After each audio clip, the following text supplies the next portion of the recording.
Çox insanlar müraciət eləyir mənə cinsi zəifliklə və əksəriyyət də çalışır ki, bu sahədə tez bazar bir nəticə alsın. Yəni cinsi zəifliyi ancaq belə deyək, Viagra tipli dərmanlarla, nəsə buna oxşar gücləndiricilərlə belə deyək də, indi xalq arasında belə yayılıb gücləndiricilərlə tam müalicə eləmək mümkün deyil. Ümumiyyətlə cinsi zəiflik elə bir ciddi problemdir ki, orada belə deyək, bir çox hallarda tam müalicə əldə eləmək olmur. Nisbətən yaxşılaşma əldə eləmək olur. Amma bunu da əldə eləmək üçün birincisi bunun səbəblərinə varmaq lazımdır.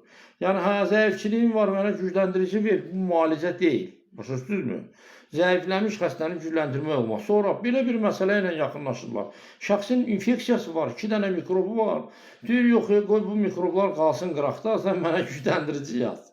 Yəni, belə tələblərlə çıxış edən pasiyentlər var. Yəni, çox gülməli bir situasiyalar yaranır. Yəni, xəstədə infeksiya var və o tələb edir ki, onun cinsi funksiyası gücləndirilsin. Yəni, belə şeylər absurddur. Belə tələblərlə həkimlərə müraciət eləməyin. İnfeksiyası olan adamda cinsi zəiflik müalicə olunmur. Əvvəlcə infeksiya müalicə olunmalı. Nəyə görə? Çünki sən bu cinsi zəifliyin, infeksiyan varsa, sən bunu yaya bilərsən. Və yaxud gedib təkrar kontaktlarda olarsansa, yeni infeksiyalar qazana bilərsən. Və bu da sənin cinsi zəifliyini daha da ağırlaşdıracaq. Başa düşdünüzmü? Yəni, məsələnin həmişə nətər deyərlər, fərqinə varın ki, bunun kökündə nə durur, bunun əsas səbəbi nədir? Ondan sonra bunu həkimdən tələb edin. Bu barədə məlumat vermək istəyirəm ki, cinsi infeksiyası olan şəxslər, cinsi zəifliyi olan şəxslər və yaxud cinsi zəifliyə görə gəlib müraciət edib, sonradan məlum olur ki, bu adamda infeksiya var. Belə adamlar mütləq birinci dərəcədə, birinci növbədə öz cinsi infeksiyalarını müalicə elətdirməlidirlər. Cinsi infeksiyaları olan şəxslərin də əksəriyyətində xroniki prostatit olur.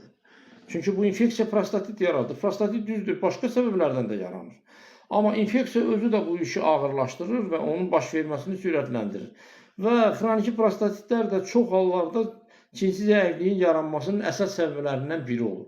Bəzən bir adamda cinsi zəiflik 4-5 səbəb yaradır.